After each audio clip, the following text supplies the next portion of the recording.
योगी जी आ गए हैं। उत्तर प्रदेश के यशस्वी मुख्यमंत्री माननीय योगी आदित्यनाथ जी, आपकी भी खड़े होकर के ताली बजा के स्वागत करिए माननीय मुख्यमंत्री जी का।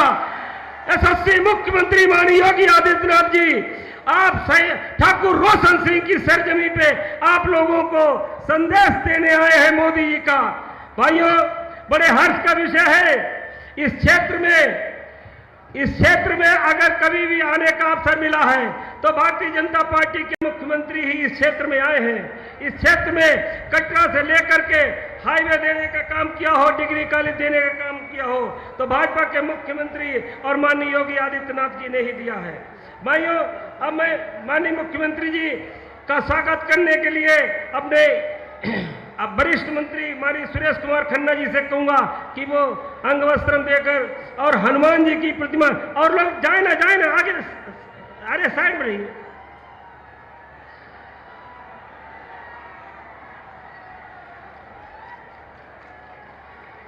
माननीय सुरेश कुमार खन्ना जी हनुमान जी की प्रतिमा दे करके माननीय मुख्यमंत्री जी का स्वागत कर रहे हैं।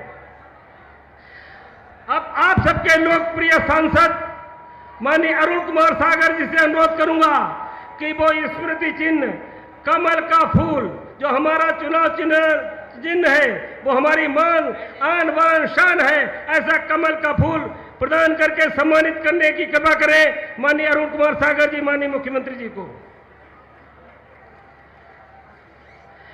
आप जनपद शाहजहांपुर के सभी कार्यकर्ताओं की ओर से और आपके क्षेत्रीय विधायक वीर विक्रम प्रिंस की ओर से ये दोनों नेता माननीय मुख्यमंत्री जी का परमानंद गांव के विश्वकर्मा समाज के लोगों द्वारा हाथ से बनाया हुआ हल वो प्रदान करेंगे। वीर विक्रम सिंह प्रिंस जी और जिलाध्यक्ष केसी मिश्रा जी है।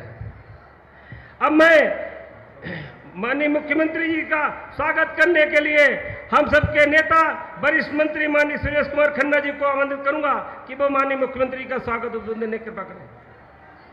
बहुत बहुत धन्यवाद भाई डीपीएस राठौर जी। बहनों और भाइयों, एक बार जोर से नारा लगाएंगे, भारत माता की। बहनों और भाइयों, आज हिंदुस्तान ही नहीं, दुनिया में जिसके नाम के चर्चे हैं, ऐसे त्यागी तपस्वी सन्यासी जन जन के नेता भारतवर्ष में सर्वाधिक लोकप्रिय मुख्यमंत्री आज शाहजहांपुर शहीदों की धरती पर उनका आगमन हुआ है। हम हृदय की गहराइयों से उनका स्वागत और अभिनंदन करते हैं। बहनों और भाइयों, जिस दिन से उत्तर प्रदेश के मुख्यमंत्री का पद उन्होंने संभाला है, मैं गर्व से कह सकता हूं कि आज न केवल उत्तर प्रदेश बल्कि संपूर्ण भारतवर्ष और विदेशों तक में जनता की सोच बदली है। मित्रों, सोच बदलना कोई एक घटना का परिणाम नहीं होता, लगातार चेन ऑफ इवेंट्स इस प्रकार से घटी कि आज उत्तर प्रदेश के सर्वाधिक लोकप्रिय मुख्यमंत्री, जिन्होंने कई कीर्तिमान स्थापित किए हैं, कानून और व्यवस्था में जिसका लोहा देश और दुनिया के कई देशों ने माना है, जहां तक विकास का सवाल है, हर मुमकिन चीज को उन्होंने मुमकिन बनाया है। चाहे युवा हो, चाहे छात्र हो, चाहे महिला हो, चाहे किसान हो, प्रत्येक नागरिक को यह एहसास करा दिया कि उत्तर प्रदेश एक बीमारू प्रदेश से निकलकर एक विकसित प्रदेश की ओर अग्रसर है और अब सर्वोत्तम प्रदेश की ओर हम आगे लगातार बढ़ रहे हैं। आज उत्तर प्रदेश की अर्थव्यवस्था दूसरे नंबर पर है। आप कल्पना करिए, जो उत्तर प्रदेश 12 से 17 तक एक बीमारू प्रदेश के रूप में जाना जाता था, आज सबसे ज्यादा अर्थव्यवस्था उत्तर प्रदेश की मजबूत हुई है। आप अगर आर्थिक स्थिति मजबूत है, आर्थिक स्थिति ठीक है, तो समझ लीजिए सब कुछ ठीक है। बहनों और भाइयों, शाहजहांपुर के लिए जो कुछ भी दिया उन्होंने, एक लंबी फहरिस्त है, हम उसको गिनाना नहीं चाहते, समय बहुत लगेगा, लेकिन हम एक बात आपसे कहना चाहते हैं हम लोगों के मांगने में कमी हो सकती है, हम लोगों की मांगने में ढिलाई हो सकती है, लेकिन हम जैसे ही उनके सामने कोई प्रस्ताव रखते थे, हमारा आधा सेंटेंस पूरा नहीं हो पाता था और उनके मुंह से सहमति या सकारात्मक विचार उनके प्रकट होने लगते थे। आज शाहजहांपुर को नगर निगम बनाना, गंगा एक्सप्रेस वे शाहजहांपुर से निकालना, शाहजहांपुर में तमाम इंटर कॉलेज, डिग्री कॉलेज को देना और हर तरीके से शाहजहांपुर की सड़कें हों, चाहे सिंचाई के साधन हों, चाहे अभ्युदय योजना में छात्रों को अभ्युदय के माध्यम से कोचिंग की व्यवस्था हो, चाहे नकल विहीन परीक्षा हो, एक एक उनकी उपलब्धि आज जनता की जवान पर है। आज ऐसे जन जन के नायक, त्यागी, तपस्वी और सन्यासी का हम शाहजहांपुर की धरती पर स्वागत और अभिनंदन करते हैं। हम आपके और उनके बीच में ज्यादा देर तक नहीं रहेंगे। हम अपने सांसद जी को आमंत्रित करेंगे कि आज के इस अवसर पर हमारे सांसद जी जो अरुण कुमार सागर जी को कि वो चंद मिनटों में अपनी बात कहें और उसके बाद हम उसके बाद चाहते हैं बहनों और भाइयों, हमारे लोक निर्माण मंत्री और अभी अभी पीलीभीत में विरोधियों को धूल चटाकर आए हैं श्री जितिन प्रसाद जी, जो पहले भी केंद्र में मंत्री रहे हैं और वर्तमान में उत्तर प्रदेश शासन में मंत्री हैं।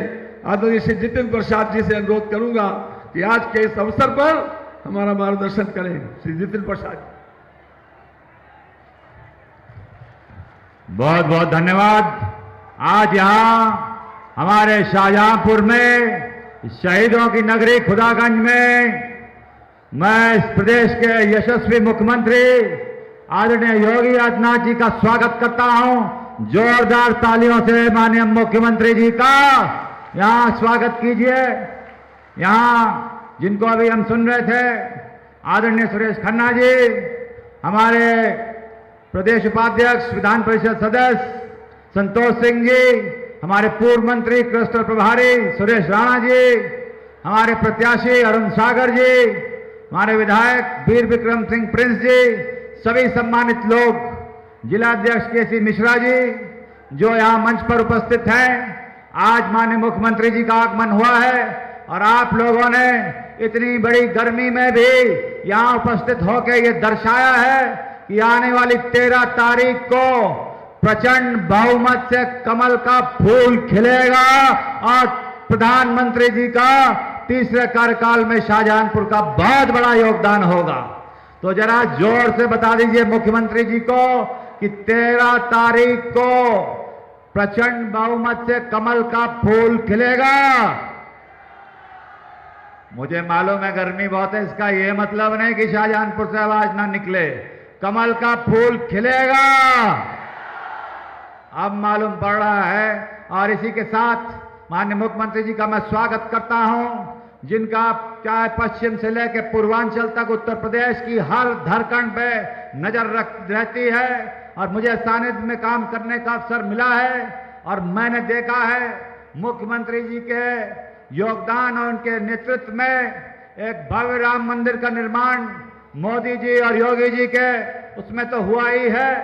एक नई नगरी अयोध्या धाम की वहां स्थापित हुई है और उसी के तर्ज पे जो वहां विकास और सौंदर्यीकरण और एयरपोर्ट से लेकर व्यवस्थाएं बनी हैं, मैं विश्वास दिलाता हूं आपको, ये डबल इंजन मोदी जी का और योगी जी का हमारा शाहजहांपुर जनपद भी चमकता हुआ वर्ल्ड क्लास आने वाले समय में होगा और आप लोगों के आशीर्वाद से हमारा शाहजहांपुर की नाम टॉप 10 शहरों में, जिलों में इस प्रदेश के होगा।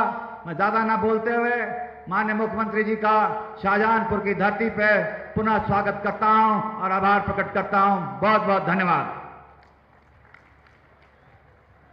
धन्यवाद जितिन प्रसाद जी। अब मैं आप सबके लोकप्रिय सांसद 27 लोकसभा के प्रत्याशी अरुण सागर जी से अनुरोध करूंगा कि वो माननीय महाराज जी से आशीर्वाद लेकर के आप लोगों से बात करने का। सम्मानित साथियों, आज बहुत ही हर्ष का विषय है कि हमारे प्रदेश के ऊर्जावान, हम सबके मार्गदर्शक उत्तर प्रदेश के मुख्यमंत्री आदरणीय योगी आदित्यनाथ जी मुझे अपना आशीर्वाद आप सभी को यहाँ पर देने आए हैं। मैं पूरी संपूर्ण लोकसभा क्षेत्र से तालियों की गड़गड़ाहट से आप लोगों से निवेदन करना चाहता हूं कि माननीय मुख्यमंत्री जी का स्वागत और अभिनंदन करने की कृपा करें। सम्मानित साथियों, मैं ज्यादा कुछ नहीं कहूंगा। माननीय मुख्यमंत्री जी के आशीर्वाद से 2019 में आपके आशीर्वाद से मैं लोकसभा प्रत्याशी बना था। पूरे 5 साल के कार्यकाल में जब भी मैं महाराज जी से मिला, जो भी मैंने कह दिया वो क्षेत्र के लिए पूरा करने का काम किया है। ऐसे आज हमारे बीच में महाराज जी हैं, मैं उनका चरणों में नमन और वंदन करते हुए उनका स्वागत करना चाहता हूं, अभिनंदन करना चाहता हूं। और सारे हम तो हमेशा आप लोगों के बीच में रहता हूं, हर समय बात होती रहती है। मैं अपने मुख्यमंत्री जी को सुनना चाहता हूं। आपका बहुत बहुत धन्यवाद। धन्यवाद सांसद जी। अरे उड़ान वालों, उड़ान पे वक्त भारी है, अब परों की नहीं हौसलों की बारी है। कतरा होकर के भी तूफानों से जंग लेते हैं, ऐसे योगी को बचाना संभालना आपकी जिम्मेदारी है। दुआ कीजिए सलामत रहे इनकी हिम्मत कि एक चिराग कई आंधियों पे भारी है। माननीय योगी आदित्यनाथ जी को आपकी जोरदार तालियों के साथ बुलाना चाहूंगा। खड़े होकर के ताली बजा करके स्वागत करिए उत्तर प्रदेश के यशस्वी मुख्यमंत्री माननीय योगी आदित्यनाथ जी का।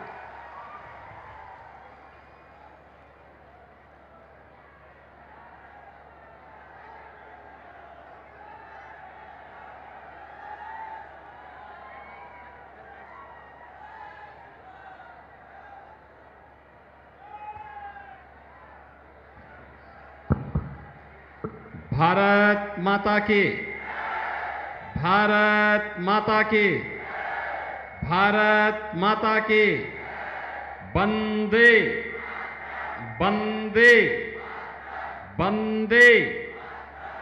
हनुमत धाम के बजरंग बली की, हनुमत धाम के बजरंग बली की।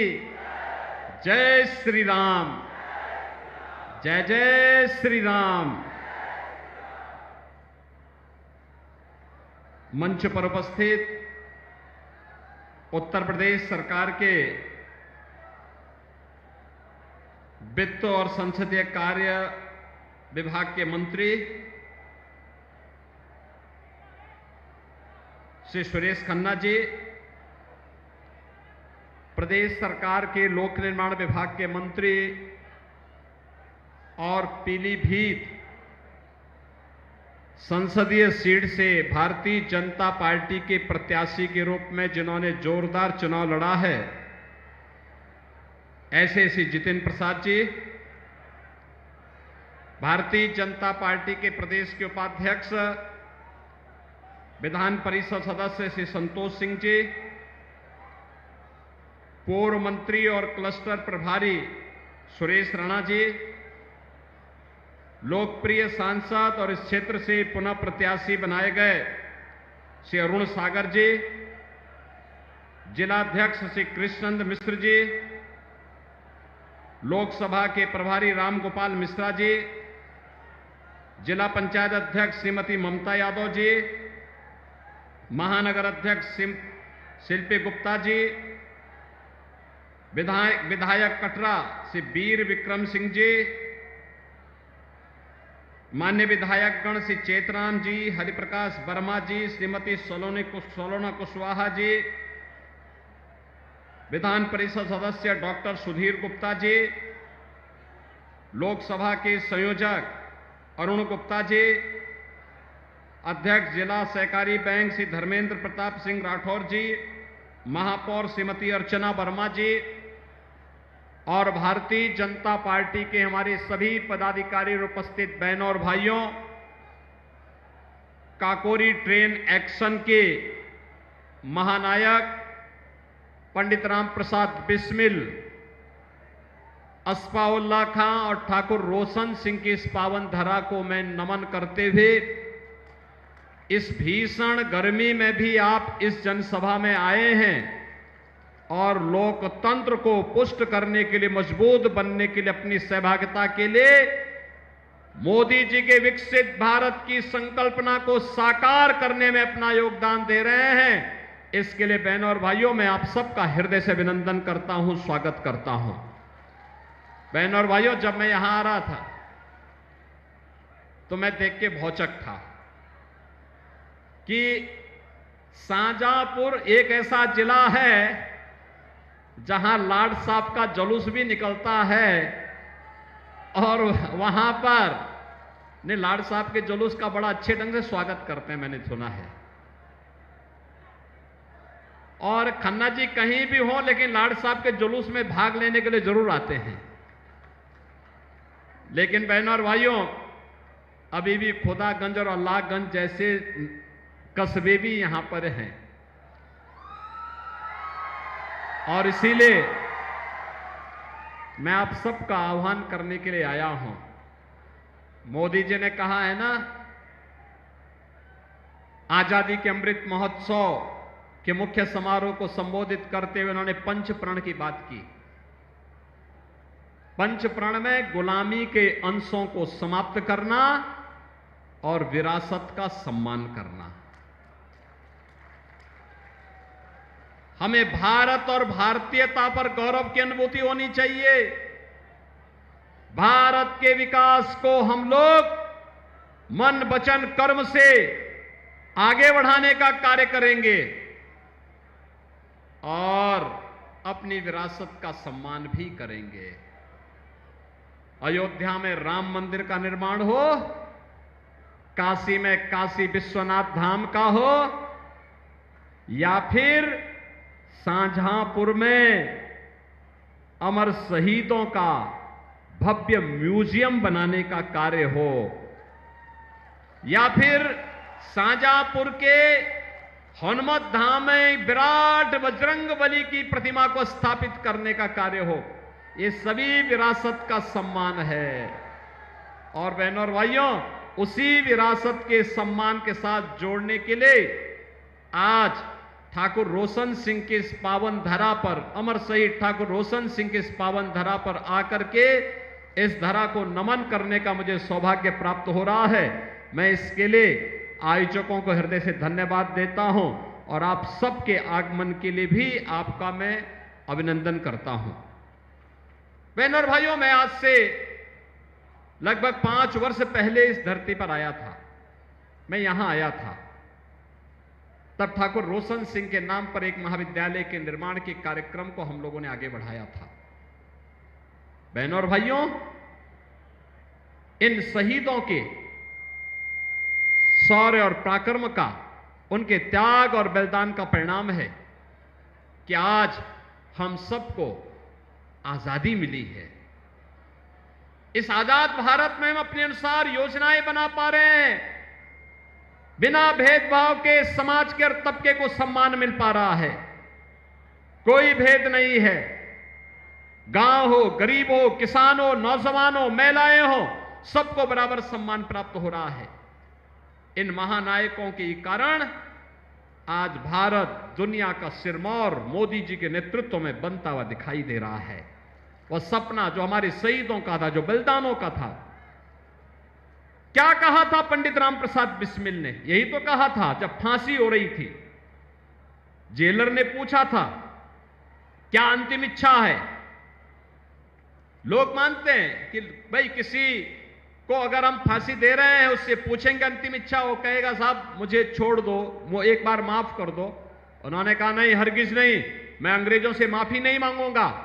उन्होंने कहा था मुझे तो एक ही इच्छा है, एक ही इच्छा है मेरी कि मैं बार बार भारत की धरती पर जन्म लूं और जब भी मेरा जन्म हो वह मातृभूमि के लिए समर्पण का हो, मातृभूमि के लिए बलिदान का हो।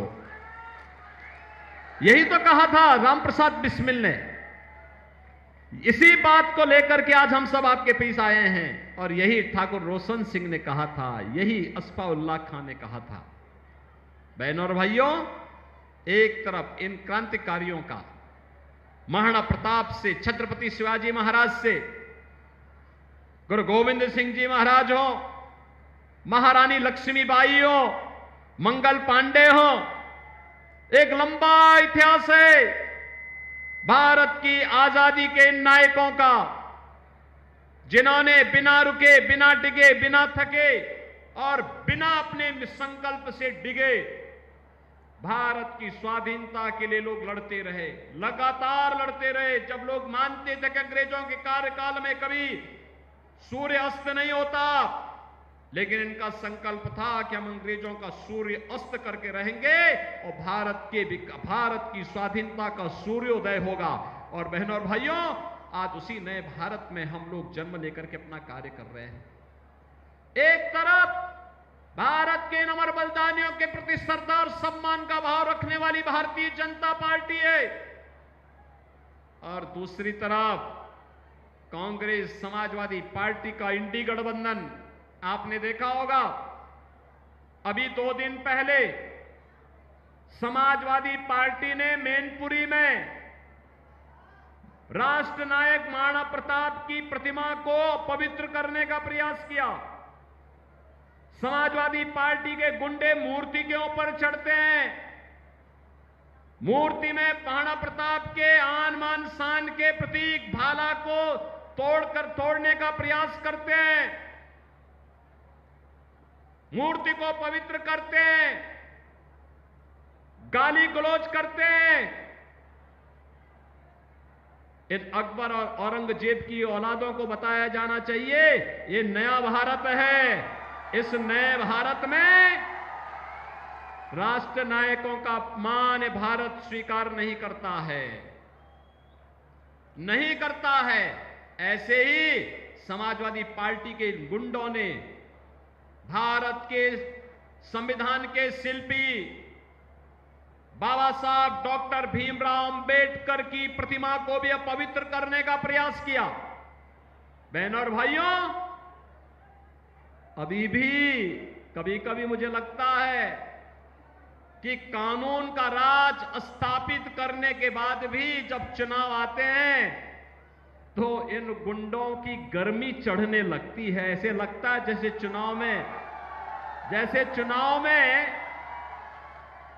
चुनाव आते ही इनको लगने लगता है कि जैसे अब ये लोग फिर से जनता पे अपना कहर ढाने लग जाएंगे। लेकिन इनकी गफलत है ये।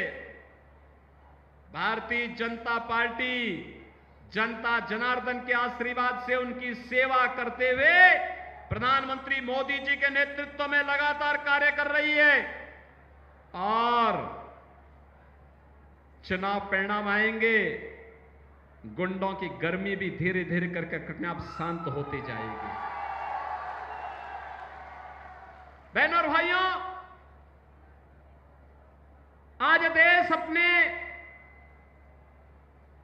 आजादी के अमृत काल में प्रवेश कर गया है, और अमृत काल का संकल्प क्या है? विकसित भारत। क्या संकल्प है? विकसित भारत, आत्मनिर्भर भारत। आत्मनिर्भर भारत का मतलब हर नौजवान आत्मनिर्भर होगा, उसके हाथ को काम होगा। हर महिला आत्मनिर्भर होगी, उसके हाथ को कार्य होगा। हर किसान आत्मनिर्भर होगा, उसके हाथ को कार्य होगा और खुशहाल होगा। हर हस्तशिल्पी के हाथ को कार्य होगा, उसका जीवन खुशहाल होगा, उसके बच्चे खुशहाल होंगे। हर श्रमिक खुशहाल होगा, उसके बच्चे खुशहाल होंगे, उसके बच्चे भी अच्छे स्कूलों में पढ़ पाएंगे, जैसे हम लोगों ने अटल आवासीय विद्यालय बनाए हैं।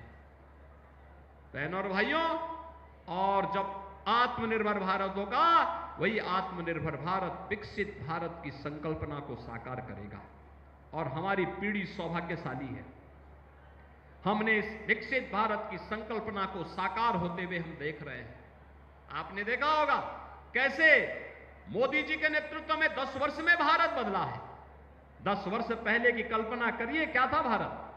नौजवान पलायन करता था, किसान आत्महत्या करता था, गरीब भूखों मरता था, बीमार चिकित्सा सुविधा के अभाव में मरता था। किसी के पास दवा नहीं है, किसी के पास दवा का पैसा नहीं है, कहीं डॉक्टर नहीं है, कहीं चिकित्सालय नहीं है। और आज नए भारत में हाईवे है, रेलवे है, एक्सप्रेसवे है। खन्ना जी और जितिन जी और हमारे विधायकगण तो एक्सप्रेसवे को इसी हरदोई, इसी शाहजहांपुर होते हुए लेके जा रहे हैं। और इस एक्सप्रेसवे में एक एयर स्ट्रिप भी बनने जा रहा है। अगर बाई चांस कभी किसी दुश्मन से युद्ध करना पड़े तो भारतीय वायुसेना के विमान इसी एक्सप्रेसवे पे उतर करके यहीं से फिर दुश्मन के देश पर हमला करने की तैयारी करेंगे। यही शाहजहांपुर में होने जा रहा है। बहन और भाइयों, आपने देखा होगा विकास के कार्य किस रूप में आगे बढ़ रहे हैं। खन्ना जी भी नई योजनाओं को लेके आते हैं, जितिन प्रसाद जी नई योजनाओं को लेके आ जाते हैं, जेपीएस राठौर भी नई योजनाओं को लेके आते हैं, हमारे सांसद, हमारे विधायक, ये सभी लोग लग करके विकास की इस मुहिम को तेजी के साथ आगे बढ़ा करके नए भारत का नया उत्तर प्रदेश है तो नया उत्तर प्रदेश का नया शाहजहांपुर भी आज हम सबके सामने देखने को मिल रहा है। बहनों और भाइयों, उसी नए भारत में दुनिया में सम्मान, राष्ट्रीय सुरक्षा पुख्ता, अब तो पटाखा भी जोर से फट जाएगा ना तो पाकिस्तान सफाई देता कि भैया मेरा योगदान नहीं है, मैंने नहीं किया है, मैं नहीं किया हूं, मेरा कोई लेना देना नहीं। क्योंकि से मालूम होता, उसको ये पता है कि अगर देर कर दिया तो कहीं लेने के देने ना पड़ जाए फिर।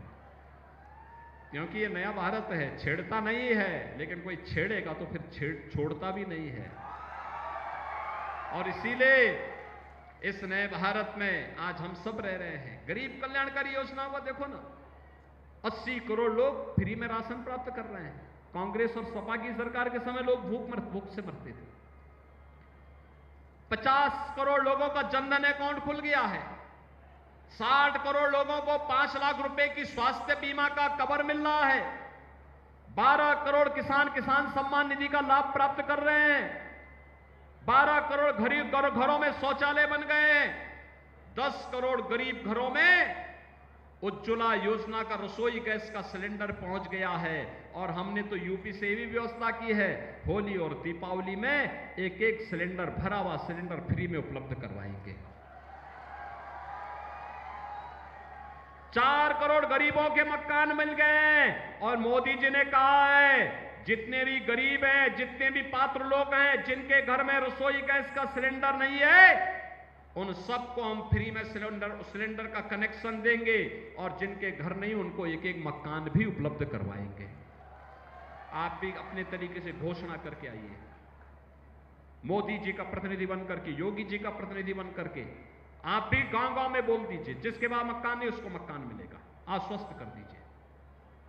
बहनों और भाइयों, जहां यह कार्य है वहीं साथ ही साथ अयोध्या में रामलला भी आ गए।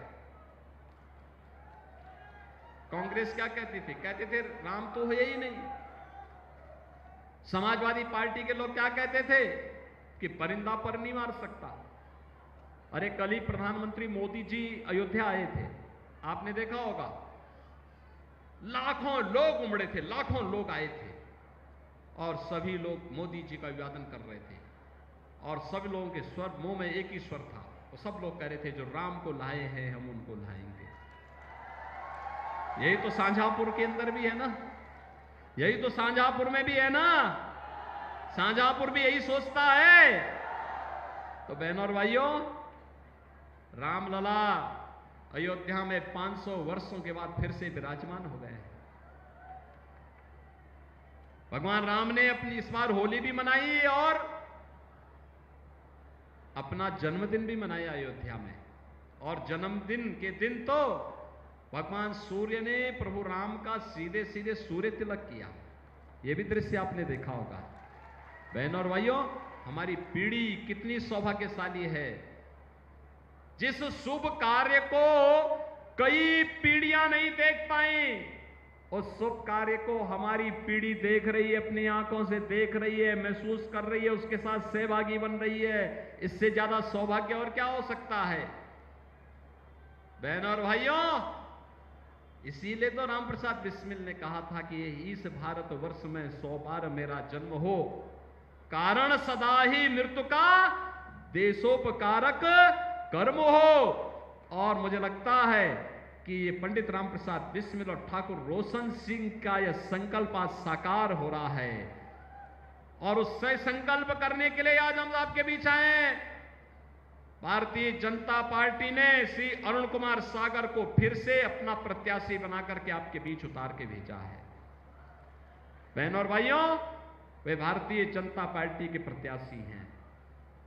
कमल चुनाव चिन्ह पर पड़ने वाला एक एक वोट ये सीधे मोदी जी के खाते में जाएगा। मोदी जी को तीसरी बार देश का प्रधानमंत्री बनाएगा। मोदी जी का प्रधानमंत्री बनने का मतलब दुनिया की ताकत के रूप में उभरता हुआ भारत, विकसित भारत, आत्मनिर्भर भारत,